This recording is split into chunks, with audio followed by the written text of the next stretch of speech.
मेरी जुबानी,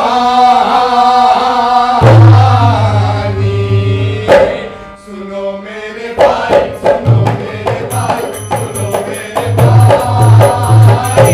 आगे होता क्या है तमाशा, सुनो मेरी भाषा, सुनो मेरी भाषा। अरे हे सुनो मेरे भाई, सुनो मेरे भाई, सुनो मेरे भाई। वो ही नजरिए नए है मानी, बात वही है पर है अनजानी।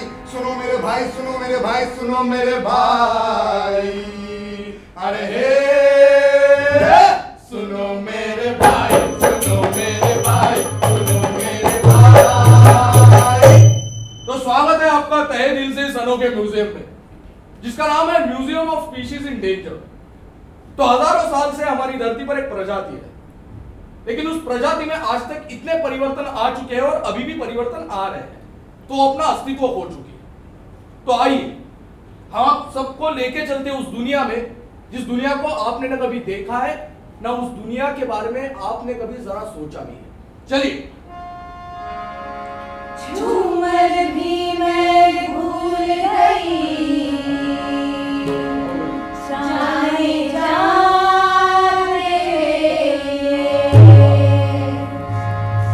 झुमका भी मैं भूल गई, जाने जाने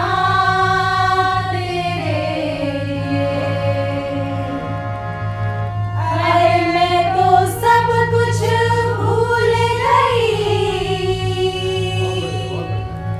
जाने जाने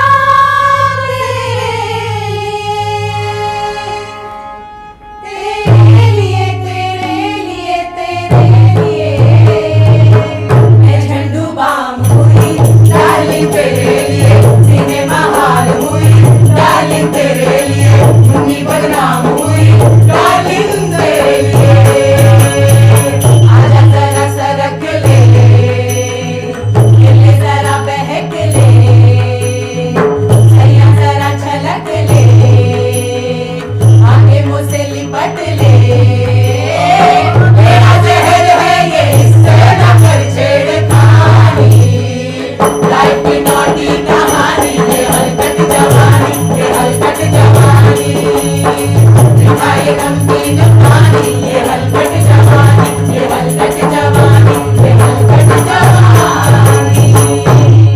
तो आइए आपको मिलवाते हैं इस म्यूजियम के सबसे सॉलिड पीस से। सॉलिड पीस मत कहो भैया।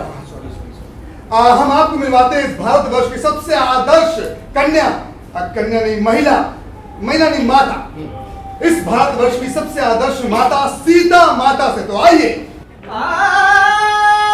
मंगल भावना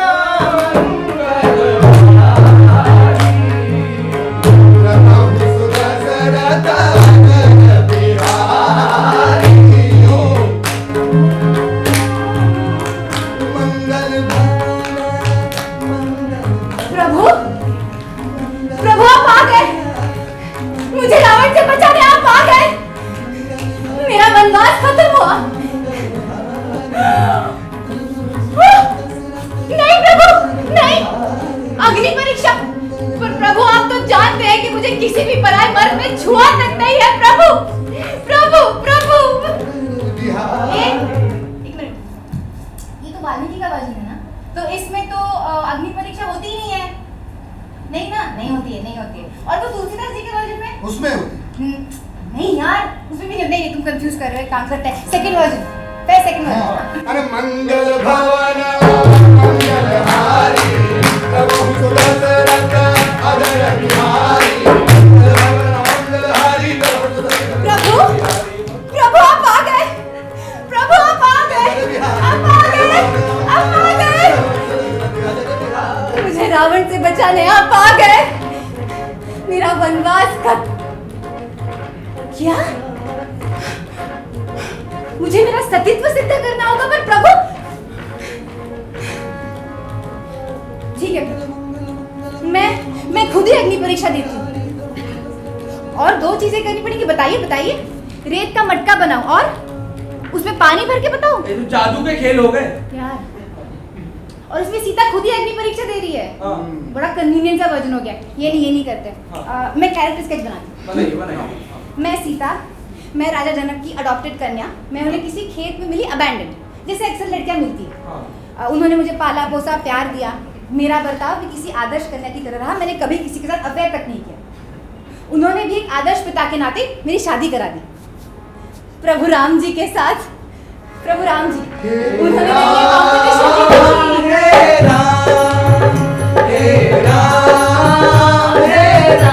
उन्होंने मेरे लिए कंपटीशन जीती थी। उन्होंने शिव धनुष उठाया था और तोड़ा भी था। वो ना मुझसे बहुत प्यार करते थे, मैं भी उनसे बहुत प्यार करती थी। ससुराल में हमारे दिन मजे में ही कट रहे थे कि हमें वनवास भुगतना पड़ा सासू माँ की वजह से। उसमें कोई नई बात नहीं। वनवास में भी बहुत खुश थी। फिर राम मेरा बहुत ख्याल रखते थे। पर फिर रावण ने मुझे किडनैप कर लिया। मुझे बहुत गुस्सा आया, पर गलती तो मेरी थी। मैंने लक्ष्मण रेखा जो पार कर ली थी। रावण ने मुझे विशाल अशोक वाटिका में रखा। उसने मुझे लग्जरीज दिए, सर्वेंट्स दिए। नहीं, पर मैं नहीं मानी। हाँ, पर धीरे धीरे मैं ये जानने लगी कि रावण राजा के नाते बड़ा ही होशियार है। वो अपने प्रजा का ख्याल रखता है। Excellent king. वो रोज मुझे मिलने आता और कहता, मुझे तुमसे प्यार है सीता, पर मैं तुम पर जाती नहीं करूंगा। मैं तुम्हारे हाँ कहने की राह देखूंगा। नहीं, मैं तभी नहीं मानती। मैं प्रभु राम जी का इंतजार करते बैठती हूँ। प्रभु राम आ गए।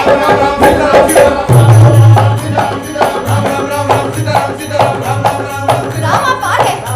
उन्होंने रावण का वध कर दिया। प्रभु आप आ गए। क्या अग्नि परीक्षा? पर प्रभु आप तो भगवान हैं, सर्वज्ञानी है ना। आपको तो पता था कि मुझे किसी भी पराये मर्द ने छुआ तक नहीं है, तब भी। और ये रावण तो जानता था कि मैं आपकी पत्नी हूं, यूज्ड हूं, तब भी वो मुझसे प्यार करता रहा। एक दिन सारी दुनिया जानेगी कि मेरा सच्चा प्रेमी कौन था। अगर मुझे अग्नि में ही कूदना है तो मैं अग्नि परीक्षा नहीं, रावण के चिता पर सती जाना पसंद करूंगी।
रावण की बहन, यही मेरी आइडेंटिटी है ना?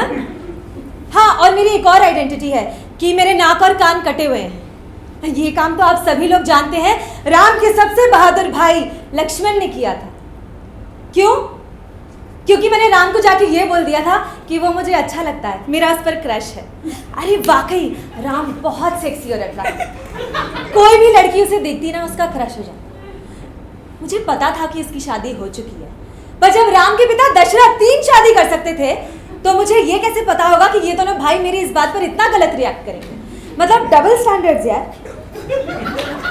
मुझे तो लगता है हिंदुस्तान की माइथोलॉजी में मैं शूर्पणखा अकेली ऐसी लड़की हूँ जिसने इतनी हिम्मत दिखाई कि वो अपने प्यार का इजहार जाके एक आदमी के सामने करते, बिना किसी स्वयंवर के, बिना समाज की देखरेख के, बिना शादी इस शब्द का प्रयोग किया। मैं राम से शादी नहीं करना चाहती थी, मैं तो बस उससे प्यार करना चाहती थी। यही मेरा पहला पाप, सिन, ब्लास्फेमी था। और दूसरा शायद ये था कि एक आम मर्द और औरत की परिभाषा में मेरे लुक्स बिलो एवरेज। आप लोग इस युग में पैदा हुए हो, miss universe, miss world, VLCC, nose job. अरे यार, मेरे युग में होता ना, मैं भी सब करवाती। मेरे भाई के पास बहुत पैसा है।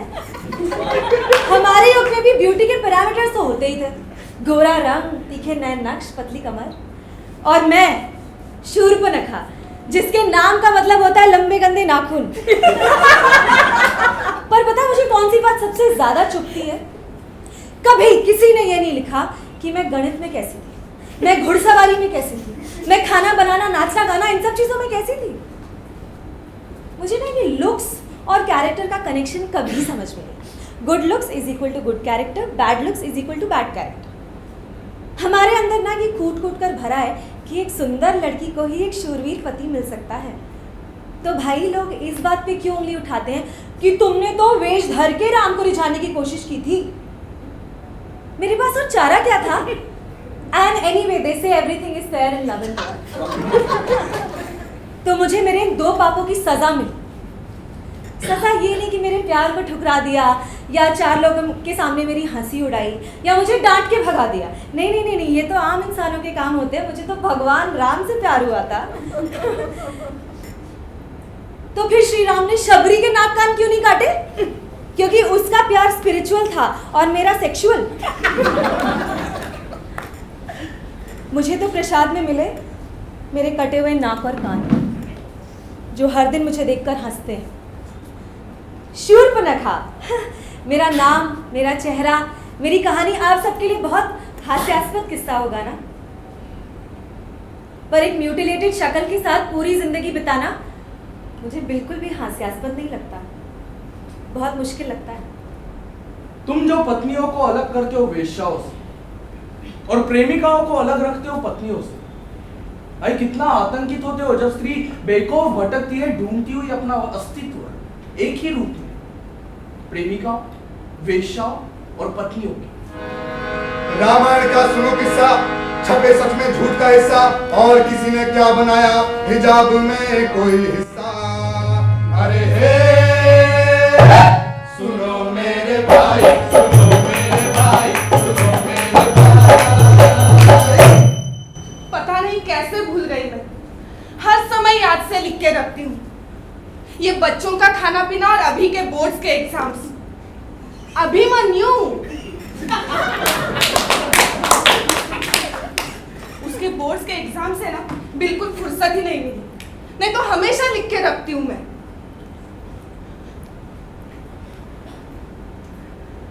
क्या है, जब मैं, कुंती माता और कृष्ण मेरे पांचों पतियों की एकांत काल की आचार संहिता बना रहे थे, मतलब पीरियोडिक सेक्स टेबल जब बना रहे थे, तो ये निश्चित हुआ था कि हर पति के साथ का एकांत काल साल में 2 महीने 12 दिन का होगा। मतलब हर पति के साथ मुझे 2 महीने 12 दिन मिलेंगे। लेकिन पता नहीं कैसे इस बार मेरा ऋतुमती होने का काल आगे पीछे हुआ है, और आज कौन सा पति आने वाला है ये मुझे याद ही नहीं आ रहा।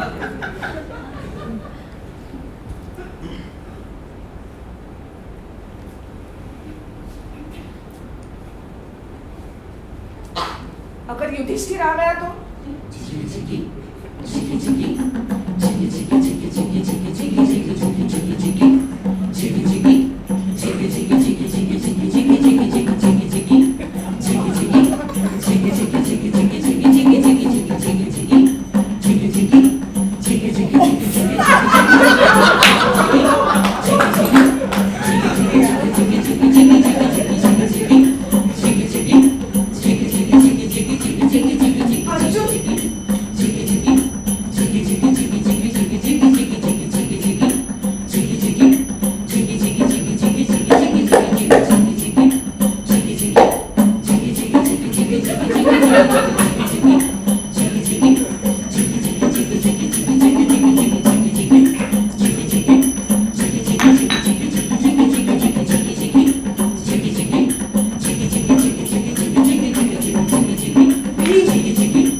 हर पति को आखिर में क्या चाहिए होता है?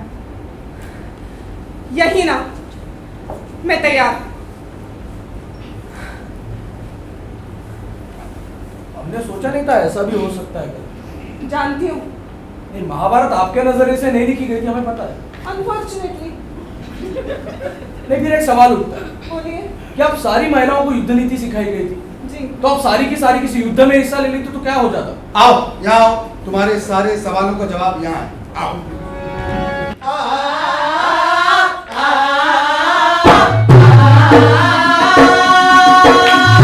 किसका ये सीना है युद्ध में जिसका हिस्सा है? किसका ये सीना है युद्ध में जिसका हिस्सा है? मणिपुर की राजकन्या, किसका ये चित्रांग गाता है? मणिपुर की राजकन्या, किसका ये चित्रांग गाता है?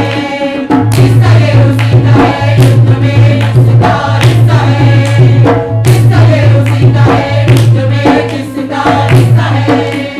एक दफा जब लड़ पड़ी, एक दफा जब लड़ पड़ी पांडवों से सेना सारी, पांडवों से सेना सारी, सेनापति के शौर्य की, सेनापति के शौर्य की, लगनाओं पे शक्ति सारी, लगनाओं पे शक्ति सारी। किसका ये सीना है युद्ध में जिसका हिस्सा है? किसका ये सीना है युद्ध में जिसका हिस्सा है? अचानक ये क्या हुआ, मन में उठी खलबली। अर्जुन को देखकर उसे ऐसा लगा जैसे वो है खिलती कली।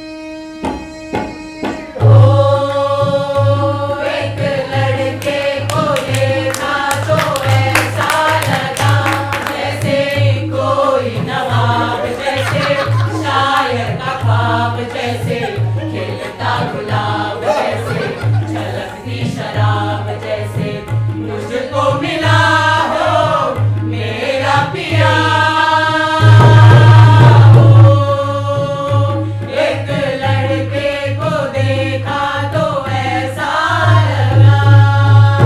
परंतु अर्जुन ने चित्रांगदा का प्रेम प्रस्ताव अस्वीकार कर दिया।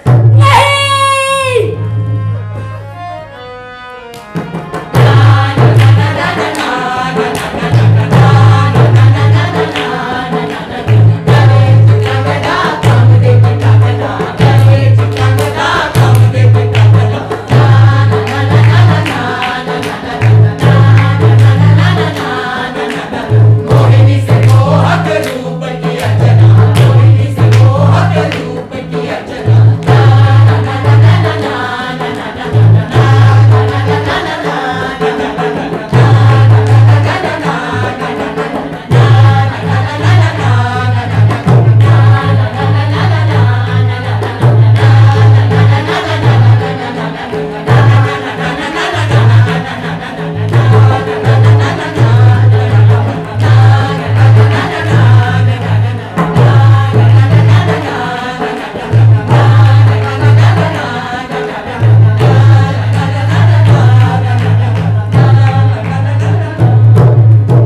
सौंदर्य से मोहित हुए, श्रृंगार से हर्षित हुए, बनने वर चित्रांगदा के वीर अर्जुन राजी हुए।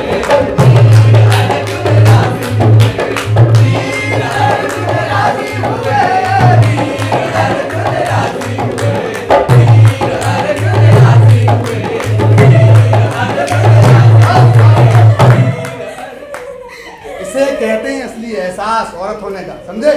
और हाँ, आप लोग चाहे जितना लड़ाई झगड़ा कर लो, वीरता दिखा लो, उससे कुछ नहीं होने जाना है, समझे? जो असली एहसास है ना, असली जो रूप है औरत का, उस इस एहसास में। अरे हर एक को अलग अलग होता है ये एहसास। अच्छा, तो आपको कब हुआ था ये एहसास? हाँ मुझे हाँ, वो बताओ। तो आप बताइए सबको कि आपको कब पता चला था कि आप एक लड़की है? जब मेरी क्लास के एक खूबसूरत से लड़के ने मेरा नाम पुकारा था। ए, नेहा। जरा अपनी पेंसिल तो देना यार। मुझे कुछ अजीब सा, कुछ शर्मिला सा, कुछ नाजुक सा एहसास हुआ था कि अरे वाह, मैं एक लड़की हूँ। अरे लड़की हूँ तभी तो कुछ मगरमच्छ के आंसू बहा के मैं ट्रैफिक हवलदार के फाइन से बच जाती हूँ, और परेशानी वाला चेहरा बना के मैं टिकट की लाइन में सबसे आगे जाके लग जाती हूँ। गर्मी की छुट्टी थी, अचानक टांगों के बीच कुछ गीला गीला सा लगा, पूरे शरीर में दर्द हुआ और इस सवाल ने मेरी नींद हराम कर दी कि कहीं मुझे ब्लड कैंसर तो नहीं हो गया। तब माँ ने बड़े प्यार से पास में बिठाया था और समझाया था। ओह, अब पता चला मैं लड़की हूँ। कुछ बड़ी हुई, शरीर से दिमाग तो वही बचपन को पकड़े हुआ था। बस भाई बहन और मैं सारा दिन लड़ना झगड़ना कुश्ती करना। एक दिन झगड़े में मेरे भाई को अपना घोड़ा बना लिया और उसके ऊपर कूद के बैठ गई। उस दिन पहली बार माँ चिल्लाई थी, भाई पर इस तरह मत कूदो। समझ गई मैं लड़की हूँ। गणपति की भीड़ थी, मेरा सबसे फेवरेट फेस्टिवल। मुझे सब पसंद था, नाच गाना शोर शराबा। उस रात मैं और मेरी सहेली दूर खड़े होकर गणपति निकलते देख रहे थे। अचानक भीड़ एक लहर की तरह आई और हम दोनों उसमें बह गए। भीड़ के भी हाथ होते हैं, भीड़ की भी सांसें होती है, भीड़ का एक गंदा बड़ा सा शरीर होता है। मेरा शरीर भीड़ के शरीर के साथ दब गया, हाथ पैर पीठ उंगलियां सब। अचानक शहर एक अजनबी सा हो गया।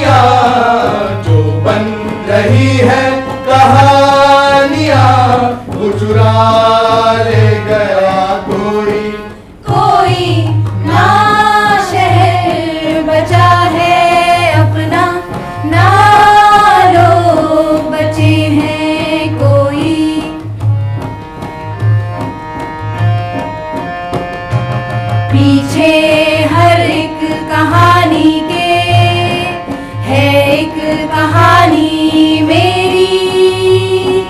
सुनने वाला लेकिन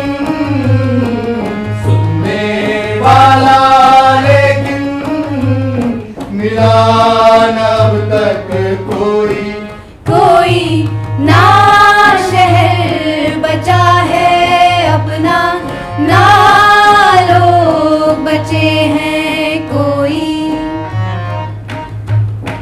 परायों को खुश करते थक रही है कोशिशें।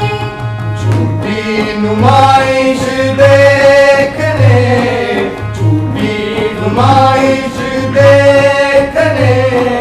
आज फिर आया है कोई। अपनी उम्र से भी ज्यादा रिश्ते देख चुकी हूँ मैं। हाँ, लेकिन मुझे एक बात समझ में नहीं आती, हम सीधे चिट्ठियां क्यों नहीं डालते? मतलब जिसके हाथ में जिसकी चिट्ठी वो उसका पार्टनर, सिंपल। किस लिए चाहिए ये लड़का और लड़की देखने के नाटक? और देख देख के क्या देखने वाले हैं? रंग, रूप, ऊंचाई, कद, बाल, छातियां। अगर अपने रेंज में दिखा पार्टनर तो ठीक है, नहीं तो सब भगवान भरोसे है। नहीं, अब माँ और बाबा ने भी एक दूसरे को देख के ही शादी की थी, लेकिन आज 40 साल बाद वो एक दूसरे को कितना जानते हैं वो खुद ही जाने। पहले ना मुझे बहुत चिड़न मस्ती थी इन सब से, लेकिन अब मजा आने लगा है। अरे एक एक कार्टून आते हैं, एक आया था गोरा गोरा मोटा सा, अपने आप में ही शर्मा रहा था और नाक में उंगली डाले बात किए जा रहा था। शर्माते शर्माते उसने पूछ लिया, एक बात बताइए, आपको कौन सा रंग पसंद है?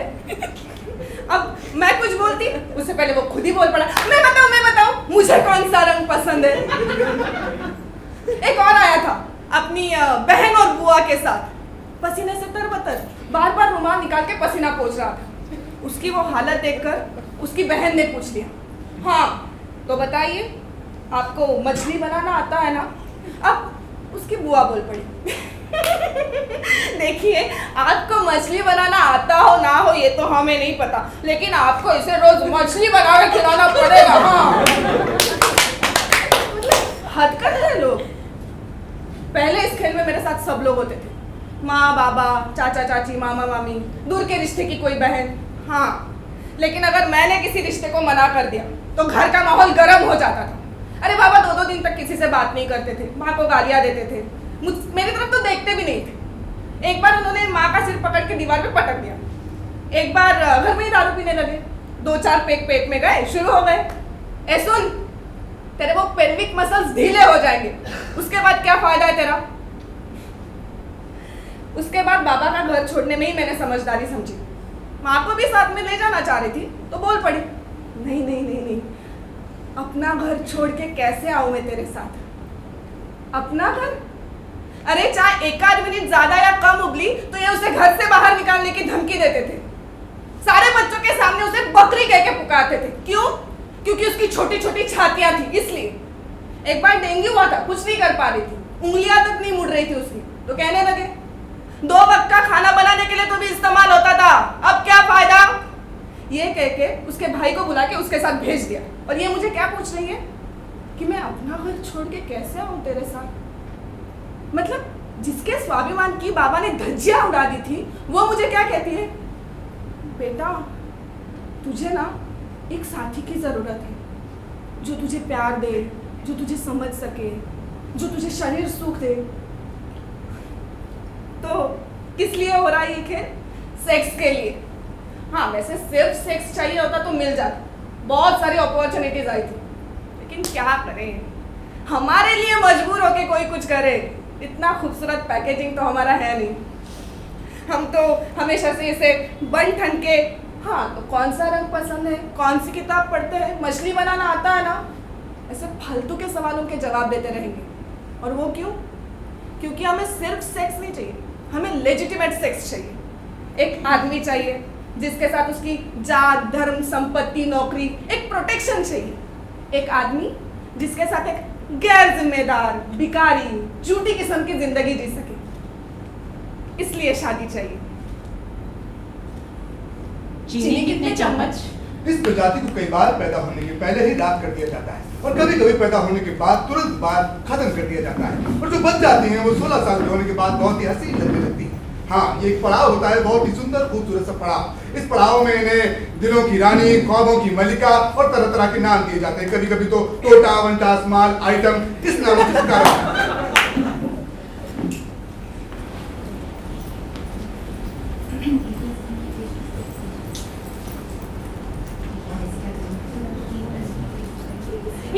सुना, वो पैनल में हमारा बता देना प्लीज। अरे वो चैप्टर नहीं आने वाला है। हाँ, कुछ भी क्या नहीं आ रहा है।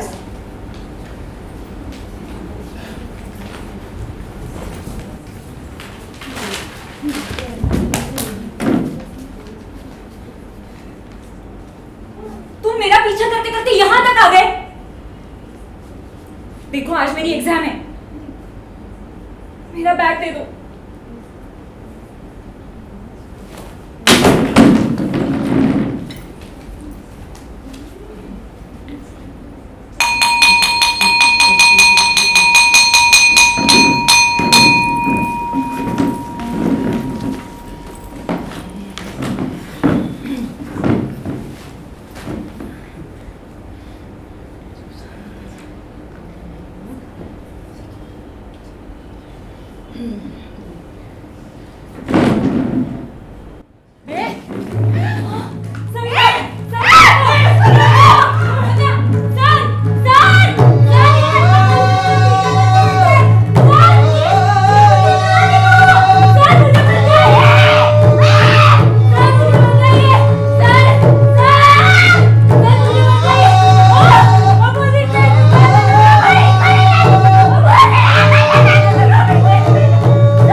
मैं रिंकू पाटिल।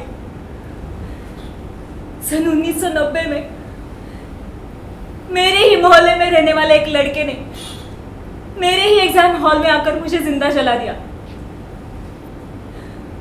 और मेरा कसूर सिर्फ इतना था कि वो मुझसे बहुत प्यार करता था, लेकिन मैं उससे प्यार नहीं करती थी।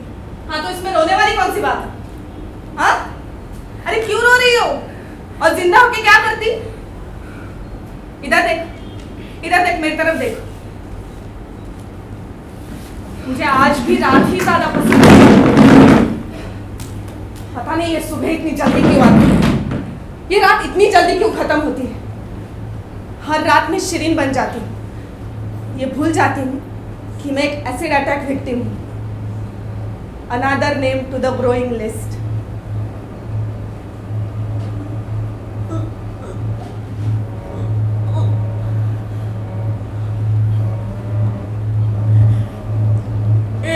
वहाँ बहुत समझदार है।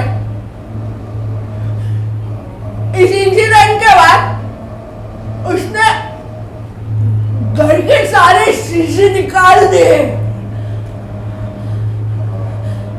लेकिन मुझे शीशे की जरूरत नहीं पड़ती। और उनके आंखों में अपना चेहरा देख लेती हूँ जब हर सुबह चाय लेके आती है। इस इंसिडेंट के बाद जब पहली बार शर्मा अंकल आंटी घर आए थे तो वह अपने कमरे में थी। वह पानी पीने के लिए बाहर निकली तो शर्मा अंकल अचानक हंसते चुप हो गए और कारपेट की तरफ देखने लगे। और शर्मा आंटी उनके हाथ में चाय की प्याली थी। मेरे अंदर जाने तक उन्होंने चाय की एक घूंट भी नहीं पी। ऐसा ही कुछ हाल होता है जब मैं अपने दोस्तों के साथ कॉफी पीने बाहर जाती हूँ। पास के टेबल वाले उठ के दूर चले जाते हैं या कुछ लोग बड़ी वियर्ड सी नजर से देखते हैं। मुझे एक बात समझ में नहीं आती, मैं एक ही रात में उन सब के लिए इतनी कैसे बदल गई। मेरा चेहरा बदल गया है लेकिन मैं अभी वही हूँ, वही शिरीन। लेकिन मेरे घर वाले भी इस बात को नहीं समझते। कुछ काम पूछने पर बोलते हैं बेटा तुम आराम करो। और कितना आराम करूं मैं? हाँ, ये एसिड इतनी आसानी से क्यों मिलता है मार्केट में? बट थैंक्स टू लक्ष्मिया, सुप्रीम कोर्ट के इस ऑर्डर से अब एसिड खरीदने में इतनी आसानी नहीं होगी।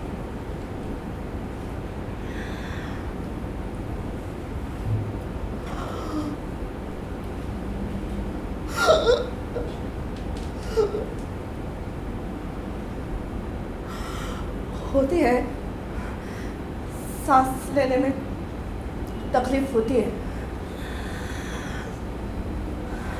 लेकिन मैं किताबें पढ़ती हूँ, फिल्में देखती हूँ, दोस्तों के साथ कॉफ़ी पीने बाहर भी जाती हूँ। गाजर का हलवा मुझे आज भी उतना ही पसंद है और मैं सपने भी देखती हूँ,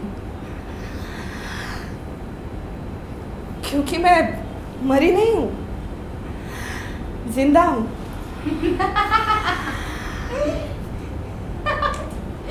शीला दीक्षित कह रही है ये लड़की जिंदा नहीं बची, इससे मुझे राहत मिली। कैसे सोचते ये नेता लोग? औरतों पर ही उंगलियां उठाते, उनके पहनावे पे, उनके चाल चलन पे। क्या कहते हैं कि अगर ये लड़की बलात्कारियों को भैया बुलाती तो बच जाती। यहाँ पे ऑटो वाले को भैया बोला तो 10 रुपए माफ नहीं करता। कभी कभी मैं सोचती हूँ कि अगर ये मेरी बेटी होती तो मैं क्या चाहती। मैं जरूर चाहती कि वो किसी भी हालत में जिंदा रहे, क्यों नहीं? तो आलिया तो मेरी, पर हाजरा है उसके लिए तो मैं। आलिया मेरी बड़ी बेटी गुजर गई। नहीं, मार दिए। आप मुझे उस पूरे वारदात के बारे में तफसील में बताएंगे? गुजरात के दंगों के समय की बात है। मैं और मेरा परिवार सहारे की तलाश में भाग रहे थे जब हम पे हमारे पड़ोसियों ने ही हमला किया। सिर्फ आलिया को नहीं, मेरे परिवार के 13 लोगों को उन्होंने मार दिया। मैं 19 साल की थी, 7वां महीना चल रहा था, हाजरा पेट में थी। मेरा बलात्कार करके मुझे मरने के लिए छोड़ गया। मुझे जब होश आया तो मैं अपना बदन ढकने के लिए कुछ ढूंढ रही थी, और पता है, उस रात जब मैं अपने परिवार वालों की लाशों पर से चलकर टीले पे पहुंची तो मुझे सिर्फ एक चीज महसूस हुई, डर। ना दुख, ना दर्द, सिर्फ डर। मट्टी के कुछ हटके अटके थे, मट्टी के कुछ हटके अटके दिमाग में कुछ हलक में, दिमाग में कुछ हलक में, अतीत में कुछ छोड़े थे, अतीत में कुछ छोड़े थे, साथ कुछ ले आए थे, साथ कुछ ले आए थे, मट्टी के कुछ हटके अटके थे, मट्टी के कुछ हटके अटके। सुबह से बैठी हूँ अपने घड़े लेके, रोज की तरह। जानू हूँ कोई नहीं आएगा इन्हें लेने, पर क्या करूं, मारा तो काम ही जे है, कुम्हार जो हूं। हो मोरा राम जी, कितनी बावरी हूं मैं। जी, मारा नाम भवरी देवी, मारी उम्र 30 साल, मारा जुर्म नीच जाति का होना, मारी सजा बलात्कार। ये मारा पुनर्जन्म है। वो भवरी देवी तो उसी दिन मर गई थी जिस दिन उस पर 5 मर्दों ने अपनी मर्दानगी दिखाई थी। उस दिन एक पल भी मारे को नहीं लगा कि ये मारे जीवन का अंतिम पल है। एक पल भी नहीं लगा कि बस भवरी, आज से तारो जीवन खत्म। बल्कि उस पल लगा था कि वाह भवरी वाह, मिल गया आज से तारे को अपना जीवन जीने का मकसद। और तब से शुरू हुआ था ये भवरी देवी के जीवन का खेला। थक तेरे की, अरे बाता बाता में तो मैं भूल ही गई। मारे को पानी भरने जाना है, रोज 2 कोस दूर जाऊं हूं पानी भरने। नहीं, हमारे गांव में एक कुआं है, लेकिन वो क्या है ना, अब हम अपवित्र हो गए हैं, इसीलिए हमारा गांव से हमारा पानी भरना मना है। पर अब तो 12 साल हो गए हैं, सो आदत हो गई है। हमारा जुर्म बस इतना था कि हम छोटी जाति के होकर उन औरतों के लिए लड़ रहे थे जिन्हें ऊंची जाति के लोग अपने घर की खेती समझते थे। जब मन आता था जोत लेते थे, जब मन आता था बो लेते थे, और अगर फसल सूखी हो जाए तो उसे जड़ से उखाड़ फेंकते थे। हमारा गागरा हमारे मुंह में डालकर उन लोगों ने हमारे साथ जबरदस्ती की थी। ये दर्द कम नहीं था हमारे लिए। उस पर थानेदार साहब ने कहा, नहीं थानेदार साहब, नहीं थानेदार साहब, नहीं दे सकूं थानेदार साहब, दू थानेदार साहब, दू ये ले। अरे जब तेरी माँ भी तेरे को सीने से लगाती होगी ना, तेरी निक्कर यूं ही गीली हो जाती होगी।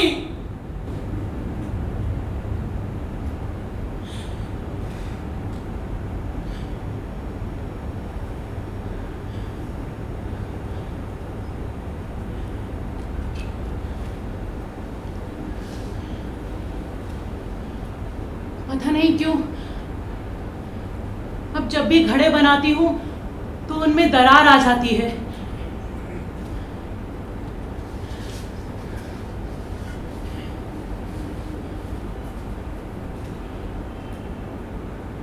कोर्ट में वकील ने मारे से पूछा था कि बता भवरी, जब तारे को उन लोगों ने छुआ था तब तारा पानी छूटा था क्या? नहीं वकील साहब, जब औरत मजे से संभोग करे है ना तब पानी छूटे है, वरना खून। ऐसा कुछ भी तो नहीं था जो हुआ करता है। फिल्मों में हमेशा ऐसा कुछ भी तो नहीं था। ना तो बारिश थी ना तूफानी हवा, और ना जंगल का समा, ना तो बारिश थी ना तूफानी हवा, और ना जंगल का समा। ना कोई चांद फलक पर खैज करे, ना किसी चश्मे ना दरिया की उबलती हुई फानुसी सदाएं। कोई मौसीकी न थी पसे मंजर में, कोई मौसीकी न थी पसे मंजर में, के जज्बात में है जान मचा दे, के जज्बात में है जान मचा दे। कुछ भी तो नहीं था जो हुआ करता है। फिल्मों में हमेशा न वो भीगी हुई बारिश में कोई हूरनुमा लड़की थी, न वो भीगी हुई बारिश में कोई हूरनुमा लड़की थी। सिर्फ औरत थी, औरत औरत औरत थी, वो कमजोर थी, कमजोर थी, कमजोर थी। वो चार मर्दों ने, वो चार मर्दों ने कि वो मर्द थे बस, कि वो मर्द थे बस। से दीवार से रेप किया। आज हम जश्न मना रहे हैं जी। 4 साल पहले इसी दिन हम मुकदमा जीते थे ना। हाँ, मैंने उन्हीं 20 पड़ोसियों के खिलाफ बयान दिया था। हर जगह अंधेरा नहीं है, इस बात की हम मिसाल बन गए हैं। अच्छा, अच्छा हुआ कि मार दिया। भैया पहले एक बात बताइए कि ये रेप बुरा, सुन लो पहले, बुरा होता अगर रेप हुआ, बुरा होता अगर जबरदस्ती शादी होती, बुरा होता अगर धंधा करना पड़ता। इसलिए अच्छा कि मार दिया।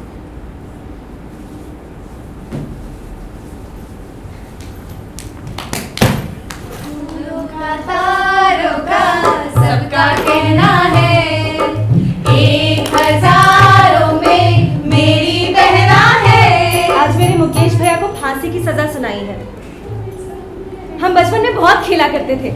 भैया सारा दिन मेरी चोटी खींचते रहते थे, पर जब पड़ोस का सोनू मेरी चोटी खींच के भाग जाता था तो भैया गुस्से में उसके घर जाते थे और उसे धमकाते थे। तेरी हिम्मत कैसे हुई पूजा की चोटी खींचने की? ये हमारा खेल था।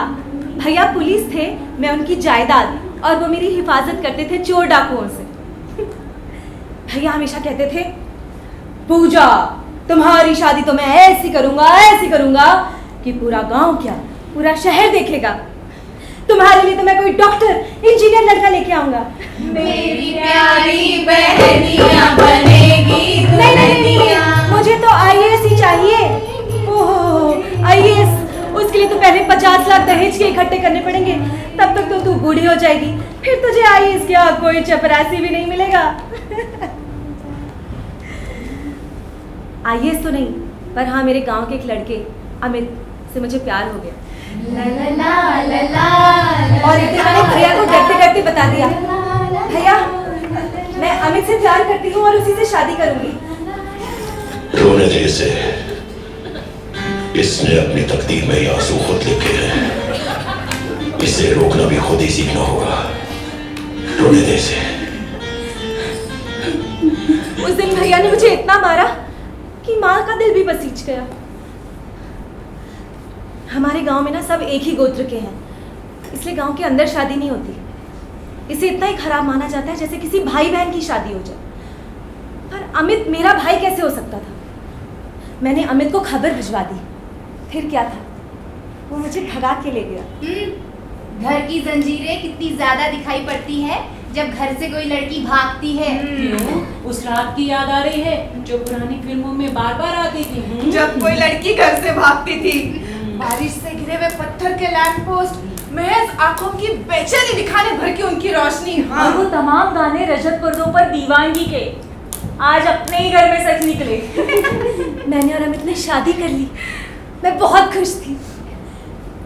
फिर मुझे पता चला कि मेरे घर मीटिंग बुलाई गई है। मेरे दादा, नाना, मामा, हमारी खप पंचायत के मुखिया सब आए हैं। मेरे लिए? हमारे गांव में तो लड़कियां बस पल जाती है ना, उनके होने ना होने से किसी को फर्क नहीं पड़ता। जब मेरे खानदान का नाम नहीं हो सकता मेरी वजह से, तो आज बदनाम कैसे हो रहा है? जो भी हो, मुझे पूरा यकीन था कि भैया का गुस्सा जल्दी ठंडा हो जाएगा और वो मुझे लेने आएंगे, जैसा फिल्मों में होता है। भैया आए तो, पर उनका गुस्सा ठंडा नहीं हुआ था। उन्होंने मुझे किडनैप कर लिया, एक सुनसान जगह ले जाके मेरी गर्दन पर रस्सी लपेट दी। मैं जोर से चीखी।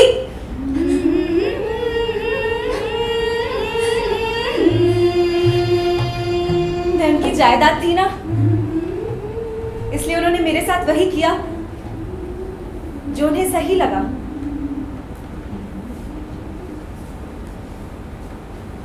नहीं भैया, बुरा है कि मार दी गई। अच्छा होता थोड़ी बड़ी हो जाती, अच्छा होता थोड़ा जी लेती, अच्छा होता पढ़ लेती, अच्छा होता प्यार कर लेती, अच्छा होता तुम्हें हमें पैदा करती। इसलिए बुरा है कि मार दी गई।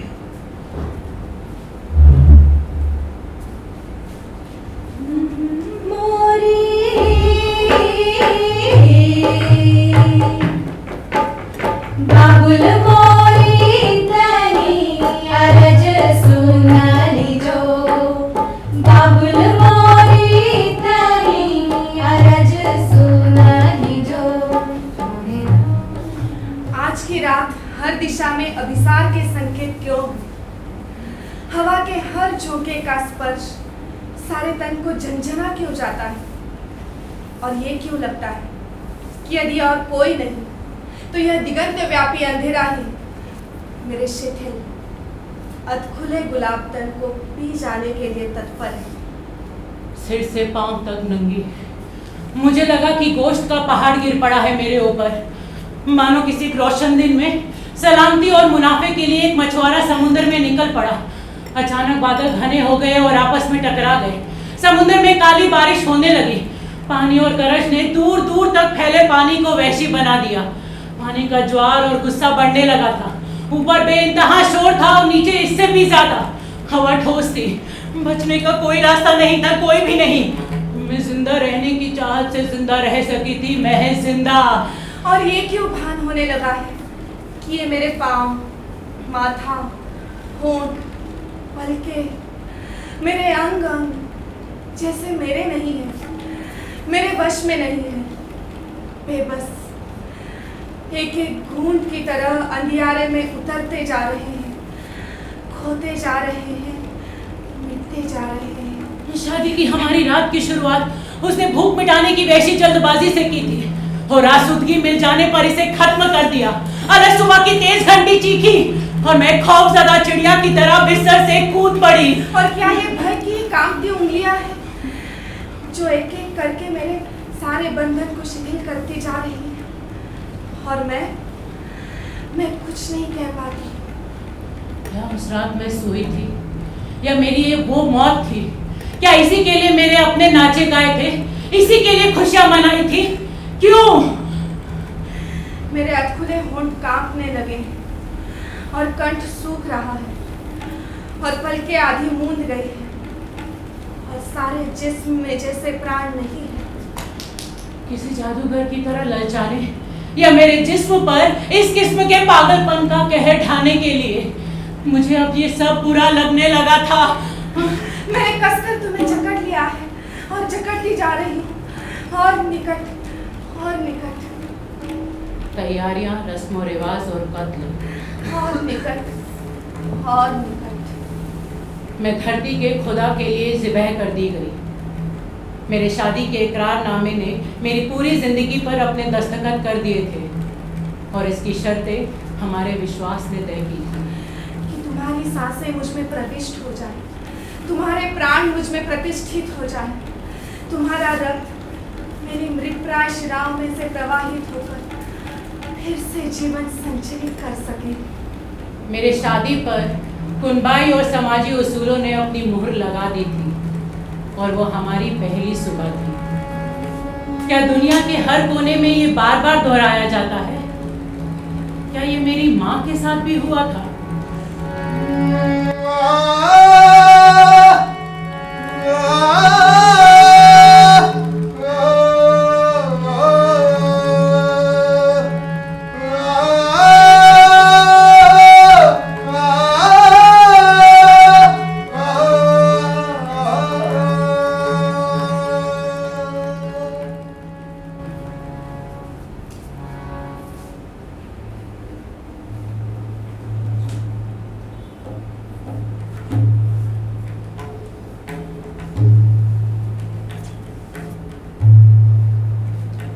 मैं प्रज्ञा। मैं जब 5th स्टैंडर्ड में थी तो मेरे स्कूल बस के कंडक्टर ने मेरे वजाना को छुआ था। मैं सविता।